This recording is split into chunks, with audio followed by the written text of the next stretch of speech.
3 مدل کاملگرایی داریم.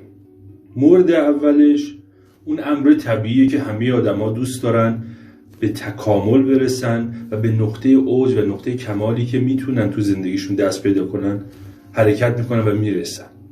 خیلی کاملا طبیعیه. اما نوع دومش اون مدلیه که آدم‌ها دچار کمالگرایی و به نوعی کاملگرایی میشن و میرن به سمت اینکه همه چیز رو پرفکت و بدون نقص و بدون عیب انجام بدن و یواش یواش دچار وسواس میشن و اطرافیانشون و دوستانشون، نزدیکانشون، خانوادهشون رو اذیت میکنن به خاطر اینکه همه چیز رو 100% میخوان و اگر شرکتی داشته باشن، کاری داشته باشن، همه چیز رو بدون عیب و نقص میخوان و این بدون عیب و نقص بودن هم خودشون هم دیگران رو اذیت میکنه. مثلا اگه شرکتی باشه یه پروژه‌ای رو در دست داشته باشن که توی یک زمان مشخص باید اون رو تحویل بدن، وقتی دچار کاملگرایی میشن اینقدر زمان رو از دست میدن به خاطر اینکه همه چیز رو میخوان وسواسگونه دنبال کنن، زمان از دست میره. به همین خاطر ممکنه پروژه هاشون سر زمان نرسه و دچار آسیب و ضرر بشه.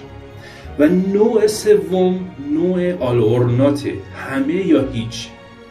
به این صورت که آدم ها میگن که ما اگر یه چیزی رو میخوایم به دست بیاریم، اگر شرایطش همه چیز مهیا بود، همه چیز جور بود، من شروع میکنم. در غیر این صورت من هیچ اقدامی انجام نمیدم. اینها آدم‌های بی دستاوردی در زندگیشون میشن، با توجه به اینکه حتی ممکنه خیلی توانایی‌های زیادی هم در زندگیشون داشته باشن، استعدادهای زیادی داشته باشن، اما چیزی که هست اینه که اونها به خاطر اینکه دنبال اینن که همه چیز جور باشه و همه چیز اوکی باشه بعد شروع کنن، دست به هیچ اقدامی نمیزنن. به خاطر همین همیشه از دیگران در زندگیشون عقب‌تر هستن.